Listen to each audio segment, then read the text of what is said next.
Hello. Mr. Zakir, this is Aurora Vivek. Being a Hindu, over here, I'm not over here to put any controversy, but I have a question. Aham Brahma, Aham Vishnu, Aham Mahesh, that was called by someone of my very good friend. Eventually, he was telling us about Quran and Bible. But what my question is, I have got just four questions to ask to you. Number one, Most important question first. okay, If there is time, we would definitely permit you another no question. issues, no issues. Because if everyone asks two, three questions, if I as a coordinator allow, I think we are not being fair to the other questioners. Fine, I got your point. Just one question.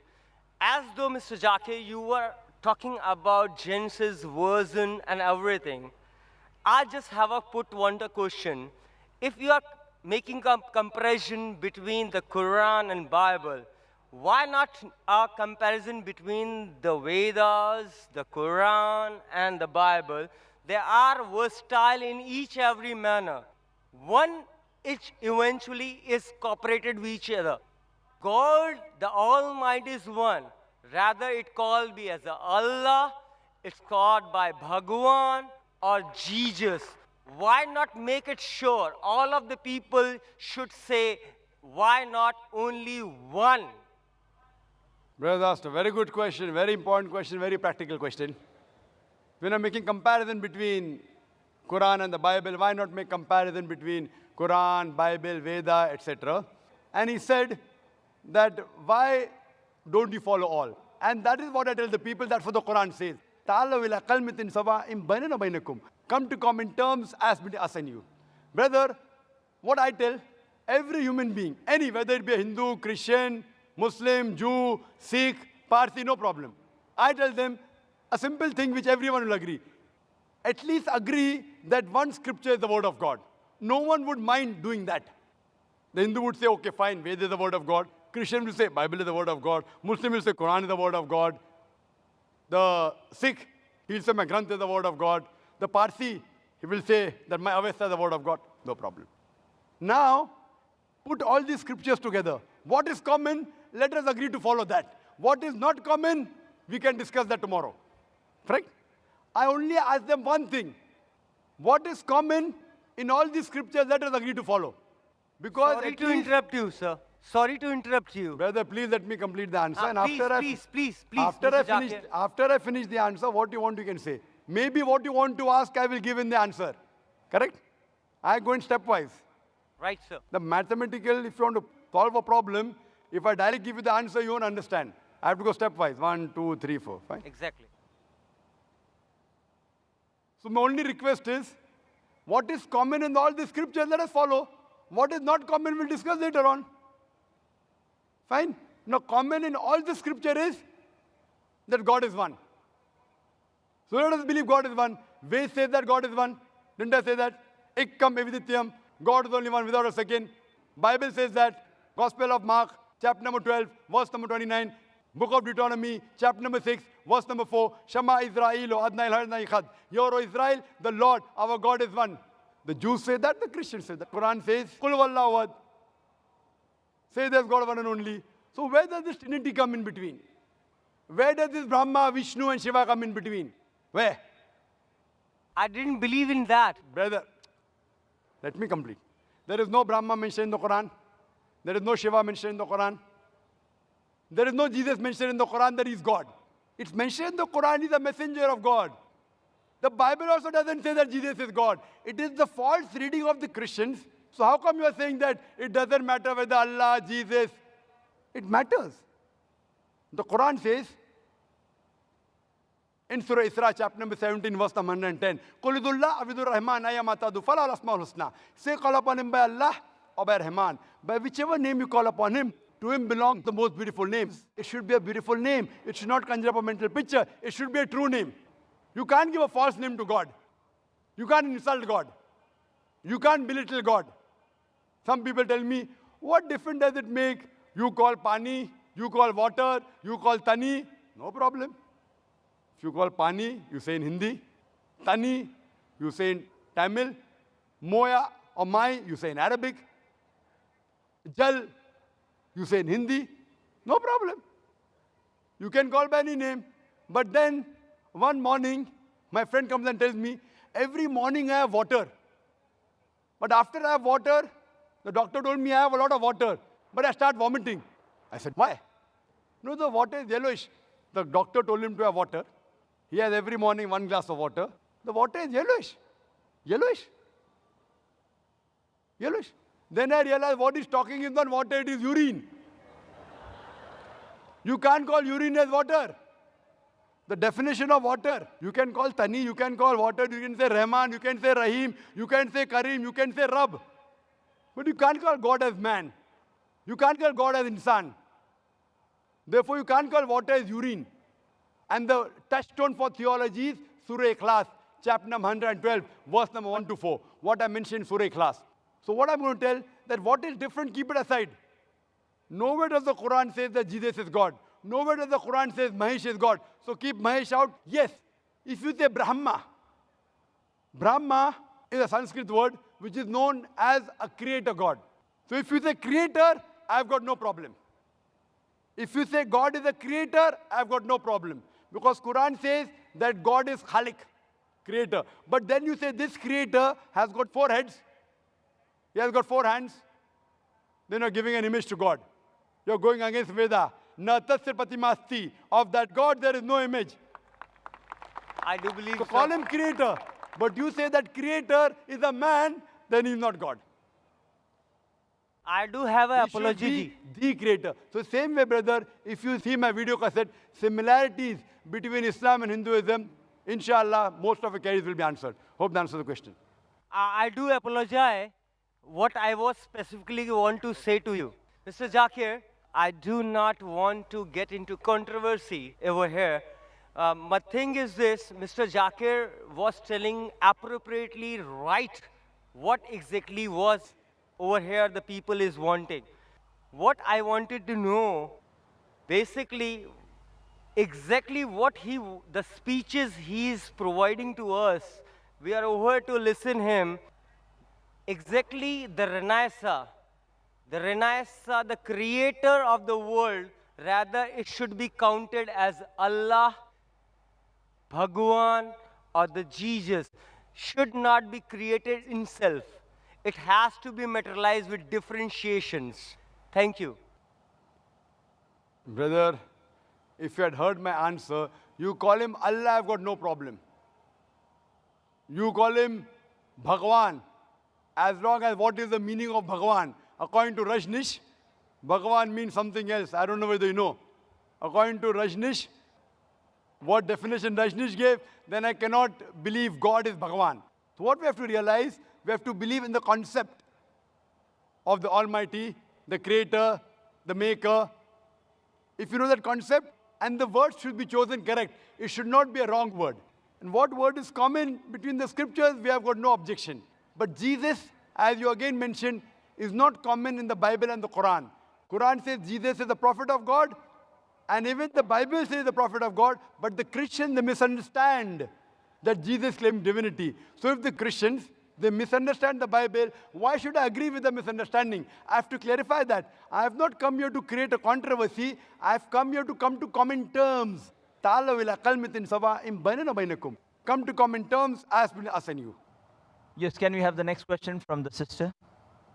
I'm Dr. Pooja Arora. I'm from Sion Hospital. I'm a physiotherapist. So I totally agree with you. Just a small question. When Muhammad Prophet attained his prophethood, and as you said, he was a common man before he attained prophethood. By that time, is it that Quran, which is the word of God, has enlightened only Muslims? Because God can't be partial. So what was the rest of the world doing when Muhammad Prophet was enlightening a small sect of people? And is it that such a long time is being taken for the rest of the sector of society to just get enlightened to this word of God? And how many years would the non-Muslims, like Hindus, would, I totally agree with you, it has to be a concept. Hindus are believing idols, pictures, or Ram, Bhagwan, whatever, but it is a concept, and they have to be enlightened about it, that it is one. Hinduism also follows an almighty, which is a power, a divine power, but unfortunately it is being given in various forms. So this enlightenment, if Quran helps a Hindu to know this enlightenment, it is fabulous. Sister asked a very good question and a very important question. She said that if Quran is such a great book, if it's the word of Almighty God, then why, when it came to Prophet Muhammad, it was only meant for that small group, Arabs of that time, only Muslim. Why not for the full world? How long will it take? Sister, the Quran was never revealed only for the Muslims or for the Arabs. The Quran was revealed for the whole of humanity. It's mentioned in Surah Ibrahim, chapter number 14, verse number 1. In Surah Ibrahim, chapter number 14, verse number 52. In Surah Baqarah, chapter number 2, verse number 185. And Surah Zumur, chapter number 39, verse number 41. That the Quran was sent for the whole of humanity. Time is short, therefore I'm only giving references, not the quotations. So Quran was not sent only for the Muslims and the Arabs. The Quran was sent for the whole of humanity. And Prophet Muhammad, peace be upon him, he was not sent only for the Muslims or the Arabs. The Quran says in Surah Anbiya, chapter number 21, verse number 107. وَمَا أَرْسَلْنَاكَ إِلَّا رَحْمَةً لِلْعَالَمِينَ. That we have sent thee not but as a mercy to all the human beings, as a mercy to all the worlds, as a mercy to all the creatures. The message is repeated in Surah Sabah, chapter number 34, verse number 28, that Prophet Muhammad, peace be upon him, is sent as a universal messenger, giving glad tidings and warning them against sins. But most of the human beings yet do not know. Now this verse of the Quran says, most of the human beings yet do not know. That's the reason, sister, we are having such conferences. It's the duty of every Muslim that should convey the word of Almighty God to all the human beings. So one more thing, sir. Can I It ask? may take time, but better late than never, sister. Better late than never. And everyone who claims to be a Muslim may not be a practicing Muslim. He may have a name, Abdullah, Zakir, Muhammad, Sultan, but he may not be a practicing Muslim. Similarly, as you rightly said, in Hinduism, you don't follow your scriptures. But yet, the religion which is the maximum followed, not only by lip service, but in practice today, it is Islam, number one. In numbers, Christianity, it is close to 2 billion. Muslims claiming is 1.3 billion. But the people practicing the religion, number one is Islam. Percentage-wise, it is the largest. So these lectures are mainly those small percentage of Muslims who are not following Islam correctly to get them closer to Islam. And to those non-Muslims, we want to give the message of peace, the message of love, and prove to the world that there is only one God. The ultimate peace can only come if you submit a will to Almighty God. That is the only way to get ultimate peace in this world and the hereafter. So that is the reason, sister, we are having such conferences. We have a satellite channel, Peace TV, where every day more than 60 million people, they are watching it. So at least on the day of judgment, we can give shahada to Allah subhanahu wa ta'ala. Ya Rab, we did our best, whatever we could. We at least gave the message every day at least to 60 million people. And today, the message has even reached you, sister. So tomorrow, on the day of judgment, I can tell to Almighty God, I gave the message to the sister. Whether you accept or not is in your hand, sister. I just want to add, can I? Thank you very much, sir. Just one more thing. Because God is impartial, so on the day of judgment, as you did a partiality that non-Muslims should be given first priority to ask their questions, God is impartial. So if Hindus stop believing in idols and pictures and they start believing in the Almighty, which has got no form, no shape, and on the day of judgment, is it that they will be not behaved as Muslims by God? No, it is not like that. It is the concept which is there in Hinduism, the misbelief that is followed in forms. But if following Hindu religion is not wrong, but following, because your aim is God, He is the supreme, He should not have form. But if this message is reached to Hinduism, you have won it. Very good, sister. Very good question. Thank you, sir. Regarding we being partial or impartial, there can be two different views from your side. Because we're partial, at least you could ask a question.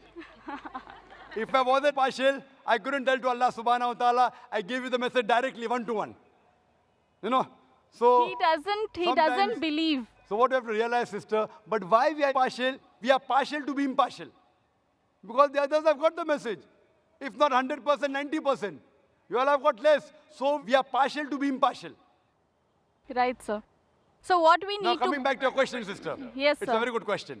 That if the Hindus believe in one God, do not believe in idol, do not believe in images, do not believe in statues, on the day of judgment, won't we be Muslims? Correct. You are following part of Islam. Correct. If you read the Hindu scriptures further, the Hindu scriptures say there is another messenger to come. And the coming of Prophet Muhammad, peace be upon him, has been prophesied in various places. He's prophesied in Bhavishya Purana, Parva 3, Khanda 3, Adhyay 3, Shloka 5 to 8. He's prophesied in Bhavishya Purana, Parva 3, Khanda 3, Adhyay 3, Shlokas 10 to 27. He's prophesied in the Atharva Ved, chapter number 21, verse number 6. Atharva Ved, chapter number 21, verse number 7. He's prophesied in several places. He is mentioned by name no less than 100 times as Muhammad in the Hindu scriptures. Right, Time sir. doesn't permit me to mention all the references. There is mention of a Kalki avatar in Kalki Purana, chapter number 2, verse number 4, 5, 7, 9, 11, and 15. It says that there is another avatar to come, Kalki avatar, whose father's name shall be the servant of God, Vishnu Yash, translated to Arabic as Abdullah, which was the name of the father of Muhammad sallallahu alaihi wasallam. The mother's name of this Kalki avatar would be Sumati. That means peace and serenity, which is Amina in Arabic, which was the name of Prophet Muhammad sallallahu alaihi wasallam, mother. This person will be born on the 12th day of Madhav, the 12th Rabi Awwal. That is the Prophet Muhammad sallallahu alaihi wasallam born. He'll have 4 companions, and we know the first 4 Khulfa Rashidin.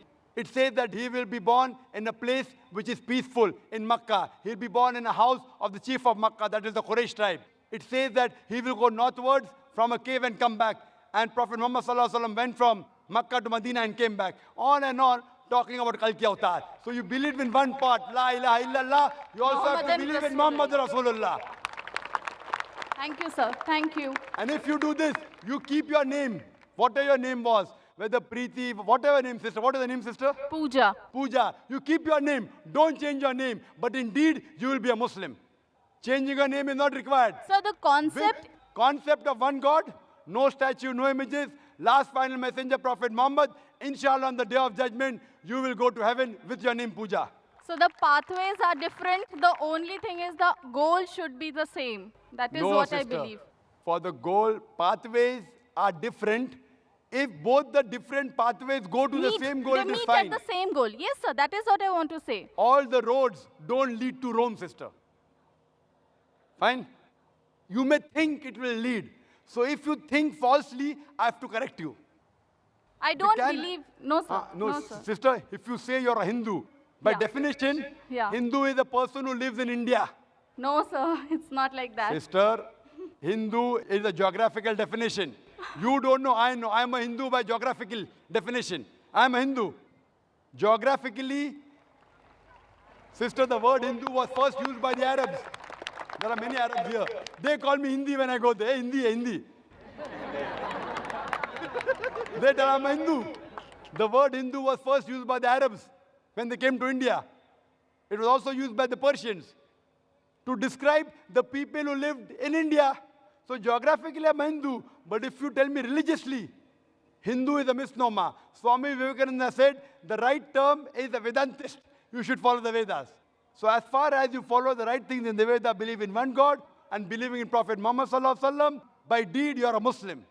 So the religion can't be powerful. The It is. ultimate power is Allah. Correct. Right? I agree Ultimate with you. power is God. And the So you religion are- of God, and the religion of God is the ultimate religion.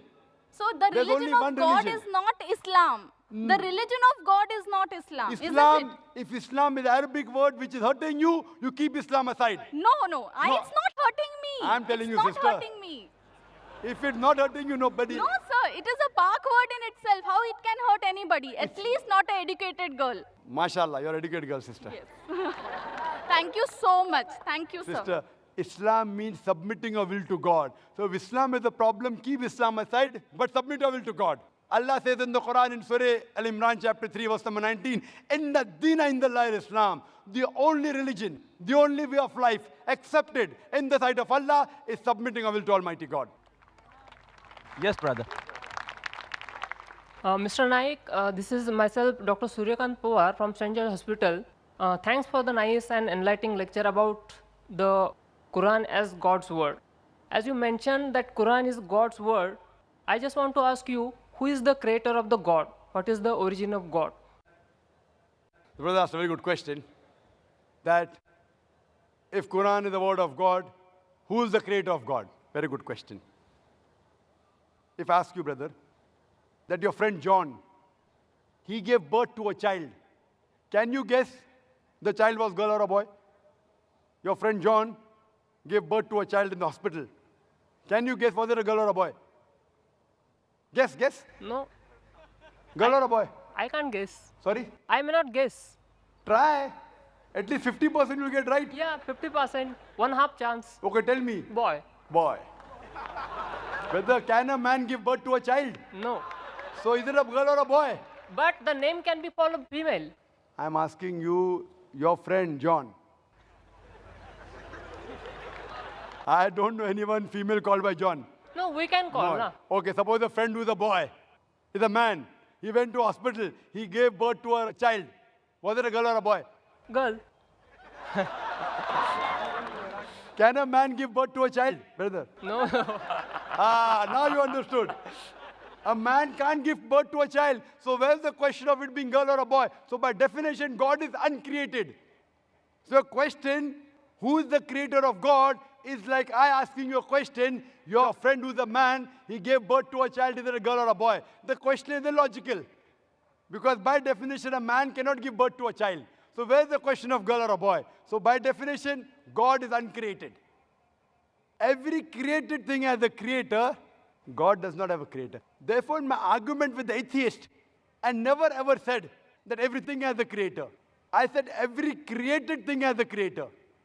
But the God is uncreated. By definition, the moment I mention who is the creator of God, he is not God. وَلَمْ يَقُلْ لَهُ كُفُوًا أَحَدٌ. Therefore, by definition, God is uncreated. Hope that answers the question. Okay. Thank you. The next question from the brother in the back. My name is Peter. I'm a student of religion philosophy. Now, my question is on the textual authenticity of the Quran. First, when Abu Bakr commanded Zaid to gather the text together, he did that. But there is also written in Al-Bukhari, volume number 5, page 96, Abdul ibn Masud, he was the authority mentioned by Muhammad. He gathered a text. Then Salim, the freed slave, he gathered a text. And also Ubay ibn Ka'b, a master reciter mentioned by Muhammad. And there are also other people who compiled their text. But when Usman became the Khalifa, he ordered Zayed to make replicas, 7 replicas of his text and sent it to the different parts and ordered those previous texts to be burned.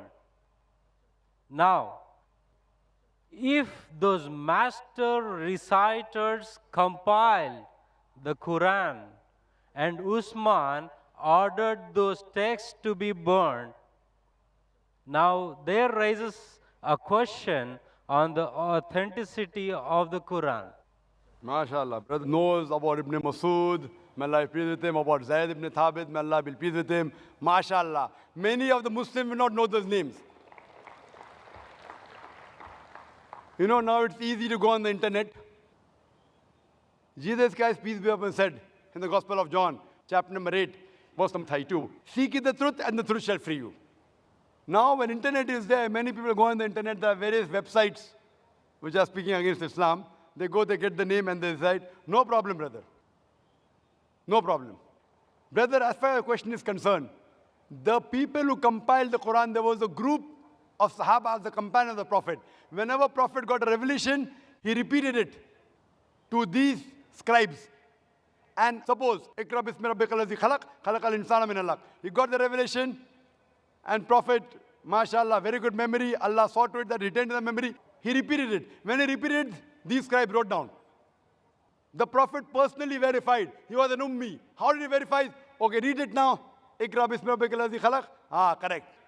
So Prophet personally verified when he was alive, whatever was written down of the Quran, whether it was perfect or not, under his personal supervision. And these scribes, they were selected by the Prophet, and that's how when the revelation came in 22.5 years, all was written down and later compiled in one book. All supervised by Prophet Muhammad, even the order. Now, later on, there were many other people, whenever the Prophet said a verse was revealed, they used to write in his own notes.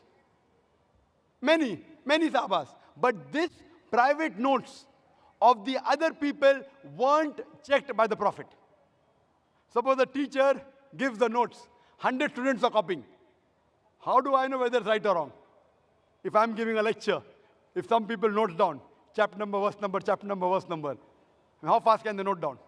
And if I don't verify, they say, oh, Dr. Naik, you said this reference. Where did I say it? Have I checked it? So what happened later on, there were many variants version of the Quran. Version means people thought their own notes to be the real Quran. And when Islam spread, people did not know which was the real Quran. So at that time, whatever the compiled copy was there, when Hazrat Abu Bakr, may Allah be pleased with him, during these scribes, it was then in the hand of the wife of Prophet, Hazrat Hafsa, may Allah be pleased with her. And then Usman ordered that copy, may Allah be pleased with him, and had a replication so that it could be sent to different parts of the world. And then he said, whatever copy you have, whether right or wrong, you burn it. Because that hasn't been verified. So people had their own notes. Suppose someone makes notes of my lecture, there are people making here notes. Maybe 80% is right, 90%, 100% is very difficult. Correct? 100% is very difficult. So 80%, even if it's 100% correct, if I give you now, this is the book of my lecture. You know, you'll be getting a book now. Quran and Modern Science. Authenticated by me. Your notes, you throw it away. Why does he require the notes? I have given you a book. Anyway, you aren't getting the full lecture. You are getting part of the lecture, Quran, Modern Science. Now that part I'll tell you, brother, throw that notes away. This is correct. Authenticated by me, Dr. Zakir Naik. My book. So same way, whatever was authenticated by the Prophet, the revelation of Allah subhanahu wa ta'ala, Hazrat Usman, may Allah be pleased with him, he said, all the other copies should be burned. That does not mean there was variant Quran. There was one Quran that was revealed.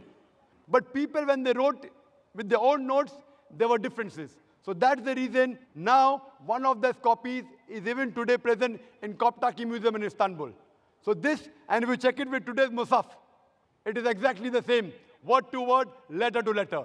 That's the way. Even if you try to change it, you cannot, because today there are millions of people who know the Quran by heart. And here in our audience, mashallah, we have many huffaz, mashallah, who know the Quran by heart. Even if you burn the copy, you get all the huffaz together, you get together, again the original Quran, word to word, letter to letter can be reproduced. Hope that answers the question. But isn't it the same with the master reciters at the time of Muhammad? And the Zaid's text was compiled only after the death of Muhammad. That's totally wrong to say that. What we have to realize that Zaid ibn Thabit, he was appointed as the chief of the scribes. There were many Sahabas together. He was appointed as the chief. And this was personally verified by Prophet Muhammad sallallahu alaihi wasallam. And later on, at the time of Hazrat Abu Bakr, may Allah be pleased with him, it was made into a book form. Because at that time, there was not paper, there was no pen. It was written on parchment, on bones, on blades, on different material. Then it was later transferred to one uniform material and made into a book form. Nowhere does it say that there were different versions. So all these scribes, even when it was written down again, when Hazrat Usman, when he ordered, may Allah be pleased with him, those people who were alive in the group of the scribes, he called them. And among them again, Zayd ibn Thabit, he was appointed as the leader. Hope that answers the question. Yes, sister. Can we have the next question? Brother Zakir Naik, Assalamu alaikum. I'm Namita, a kindergarten teacher by profession. First of all, let me congratulate you for all your commendable work in spreading the message of peace, love, and brotherhood. I want to ask you, Brother Nayak, if Quran is the God's word, if Islam is truly the way of life, then why are people taking so long in realizing and accepting it? Sister, that's a very good question. Quran is the word of God. Islam is the true religion. Why are people taking so long in accepting it? Sister, the straight path is not always easy to follow. Your perception differs. The perception of each individual differs. For example, a person who may not be following Islam, oh, if I accept Islam, he may be an alcoholic. I'll have to stop having alcohol. I may have to stop going out with girls and dating. So then that will prevent him. So what he thinks, okay, fine, Islam may be good, but I don't want to stop my alcohol. I don't want to stop going out flirting with girls. I don't want to stop having pork. So when you learn, there may be certain hitches that may come. Maybe a person may not be alcoholic. Maybe he may not be having pork, but he may think, okay, now I accept Islam. That means for 40 years I was a fool. Oh, I better not accept Islam. Some may think, if I Islam, what will my friends say? What will my mother say? What will my father say? So all these obstacles, sister. Only if you can overcome these obstacles, can you accept the truth. So therefore, what you have to realize, that the message is clear. The message is logical. It's absolutely clear. But there are other things which are there in the baggage. A person has to be so strong that, fine, if this is the truth, I'm ready to accept the truth, even if I have to leave my other non-Muslim friends. And believe me, sister, this is only a perception. I know many non-Muslims who have accepted Islam, and yet they have got their old friends. And people tell me, oh, Zakir, don't speak to non-Muslim, you lose the friendship. I've got very good non-Muslim friends also. MashaAllah, they respect me. You have appreciated me. MashaAllah, you're a non-Muslim. So my job is to present the truth. And one more thing. Quran clearly mentions in Surah Baqarah, chapter number 2, verse number 256, La ikrah fid deen. There's no compulsion in religion. Truth stands out clear from error. Our job, sister, is to present the truth. Whether a person accepts it or not, it depends upon him. If Almighty God wanted everyone to accept, it's very easy. It's mentioned in the Quran in Surah Yunus, chapter number 10, verse number 99. If he wanted, he could have made all the human beings believers. Very easy. Kun fayakun, very easy. But where is the test? Allah says in the Quran, in Surah Mulk, chapter number 67, verse number 2, Allazi khalaqal mawta wal hayata. It's Allah who has created death and life to test which of you is good in deeds. So this life, sister, is a test for the hereafter. Now when a person realizes the truth, everything you realize the truth, you don't follow.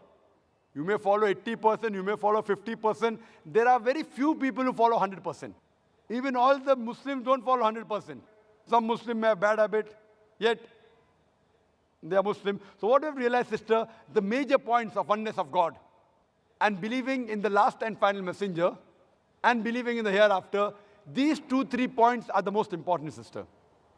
And that's the same thing I'll tell you, sister. You ask me the question, I'll ask you the same question. Then what is taking you so much time to accept the truth, sister? Dr. Zakir Naik, I would just like to tell you something, that here, with your blessings, I accept Islam and repeat the kalma, La ilaha illallah, Muhammadur Rasulallah. MashaAllah, sister, may Allah bless you. And may Allah grant you Jannah, inshallah. Sister. And welcome you, sister. And may Allah subhanahu wa ta'ala bless you and grant you Jannah. Ameen. May we have the next question from the brother in the front? Firstly, sir, congratulations for arranging this program.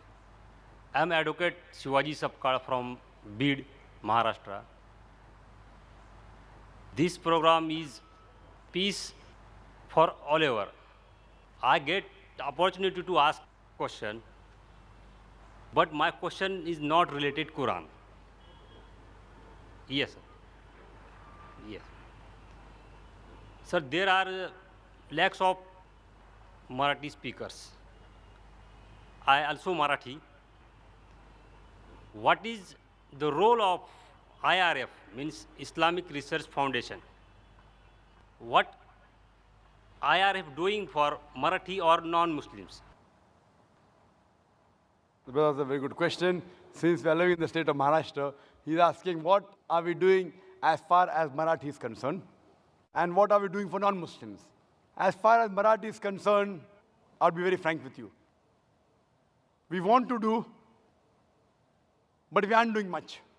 There are some of my books being translated to Marathi by others, because I can understand Marathi, but I can't speak Marathi. I mean, I should be able to do it. We are trying to make our children speak many languages, but I can understand Marathi, but I can't speak.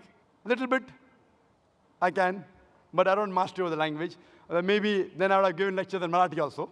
But we have some speakers in IRF who give lectures in Marathi. We have Brother Abdul Ghafoor Qureshi. Whenever there's a request to speak in Marathi, we send him. So what we are doing, we are training people to speak and convey the message of peace in different languages. The training program is in English, and many people know 3-4 languages. So the training program is in English, sometimes in Urdu and Hindi. Then he goes, if he's coming from South Africa, from Africa, then he speaks in the African language. Many people are coming from other parts of the world. From Malaysia, they have come. They have come from USA. They have come from Singapore, from Saudi Arabia, from Philippines, Tagalog. I don't know Tagalog. What I do, I convey the message in English. I tell the people to convey in Tagalog. I am requesting you, brother, convey my message, what you have learned here, heard here, to those people who know Marathi. You'll be doing a favor to me. Yes, yes, sir. Inshallah. That's the first question. Come to the second question. What are we doing for non-Muslims? Again, we aren't doing much. Whatever limited we can do, there's so much to be done. The organization is big, mashallah. We have got more than 2,000 volunteers. Yet I'm saying we are doing nothing. We are a very small organization. Very small. We have organized this conference. We are giving first chance to non-Muslims, because you are a VIP guest, a special guest. You, today, are more closer to me than the other Muslims. Why? Because I have to convey, Allah will ask me on the Day of Judgment, have I conveyed the message or not? So I'm trying my level best to convey personally on this level. Furthermore, this conference, the 10-day conference, we have invited non-Muslims, and we mentioned in the posters, all faith welcome. People of all religion welcome. But in question and answer session, we give them first preference. We give them priority, so that the doubts can be cleared. Even the Muslims have got doubts. The Muslims, they get angry with me. Brother Zakir, what about us? Afterwards, kal dekh lenge, no problem. Okay. Kal matlab abhi kal nahi, ab 10 din ke baad dekh lenge. So what we have, besides giving the message here, maybe there are tens of thousands of people here now. MashaAllah, tens of thousands of people. But there are more than 60 million people watching live. But yet, we are doing nothing. IRF per se, Islamic Research Foundation, what we should do, we are doing very little. But we are trying our level best. And we pray to Allah subhanahu wa ta'ala that may He accept our humble effort that we are doing in trying to spread His message to the world. Hope that answers the question. Wish you all the best for your organization, sir. Yes, brother, the next question. My name is Sahil. I'm a graphic designer. I'm a poet. May peace be on you, Dr. Zakir. I always wanted to say this. I've got a chance by God's grace today. I love you, Dr. Zakir. I love you very, very much. And I thank you. May peace be on you too, brother. And I thank you I too love you, brother. I too love you, brother. Thank you. And I thank you for the ample amount of knowledge I've got going through your lectures from my friends, from my sister Nagma. And there's a slight bit of confusion between the Word of God and the people who believe the concept of Judgment Day. Like, there's a small question. We believe, like the Muslims believe, that on the Judgment Day, the dead will be put life in them. And some of the Muslims believe that it will be on the first night in the grave that the dead will be put life, and there'll be azab and questions and answers in the grave. So I just wanted to clarify this. That's it. The brother asked the question that the difference of opinion, will life be put on the day of judgment, resurrected, or will it be in the qabr? Brother, if you read the hadith, there is mention of the azab of qabr. Allah says in the Quran, in Surah Imran, chapter number 3, verse number 185, that kullu nafsin zaikatul maut. Every soul shall have a taste of death, but the final recompense will be on the day of judgment. This life is just mere chattels of play and deception. But the final hisab kitab, final judgment is on the day of judgment. What we have to do, we may get part of the punishment in this world, part of the reward in this world, part of the reward in the qabr, part of the azab in the qabr, but the final, ultimate judgment is on the day of judgment. The final total of good and bad will be recorded on the day of judgment, and then, based on your deeds, you will either go to heaven or hell. Some of this will be given in this world, some in the grave, but the final accounting will be on the day of judgment. Hope that answers the question. Thank you. Yes, sister. Hi, I'm an American student studying culture and theology, and I have a question. You said Jesus never claims his divinity, and that Jesus was only here for Jews, but the Bible says, "Tell us if you are the Christ, the Son of God." And Jesus replied, "Yes, it is as you say." And then in Matthew 28:18-20, Jesus says to his disciples, "All authority in heaven and on earth has been given to me. Therefore, go and make disciples of all nations, baptizing them in the name of the Father and of the Son and of the Holy Spirit, and teaching them to obey everything I have commanded you. And surely I am with you always to the very end of the age." Sister has quoted 2 verses from the Bible. The first one, if I'm mistaken, you said that Jesus claimed that you are Son of God. Did you say that, sister? Yes, sir. Son of God. And second, she said that Jesus said, "Go to all the nations." What she's quoting is the ending last portion of the Gospel of Matthew. If you go earlier, sister, let's mention the Gospel of Matthew, chapter number 15, verse number 24. He says to his apostles that I have been sent not but to the lost sheep of the house of Israel. What you quoted, according to the scholars of the Bible, what they say, that is an interpolation. But whether it is or not, I don't argue. But then there's a contradiction in the Bible. The Bible clearly mentions in the Gospel of Matthew, chapter number 10, verse number 5 and 6, Jesus Christ, peace be upon him, says to the apostles, "Go ye not into the way of the Gentiles, going not into the way of the non-Jews, the Hindus, the Muslims, but rather go to the lost sheep of the house of Israel." As far as the first question is concerned, that Jesus Christ, peace be upon him, said that I am the Son of God. Sister, do you know, in the Bible, God has got sons by the tons. Adam was the son of God. Ephraim was son of God. Israel was son of God. All those, they are led by the Spirit of God, they are sons of God. So if you are a righteous person, you are a son of God. If I am a righteous person, I am a son of God. That is the language of the Bible. As far as calling son of God to a righteous person, I do agree that since Prophet Jesus was the messenger of God, he should be called the Son of God. But what do the Christian missionaries say? No, no, no, no. He is not a normal son. He is the begotten Son. And they quote the Bible, Gospel of John, chapter number 3, verse number 16. "For God so loved the world that he gave his only begotten Son. Whosoever believes in him shall not perish, but have everlasting life." So what we have to realize, that this verse of the Bible, begotten Son, according to the 32 scholars of the highest eminence of 50 corporate denominations, if you read the RSV, Revised Standard Version, they say this word begotten is an interpolation, is a concoction, is a fabrication, and they're thrown out of the Bible. So Jesus is not the begotten Son, because begotten means it belongs to an action of animals of lower level. So he is verily the Son of God. Son meaning a righteous person, we have no objection, but he is not the begotten Son. Lam yalid wa lam yulad. He begets not, nor is begotten. I hope that answers the question. Wa akhiru da'wana alhamdulillahi rabbil alameen.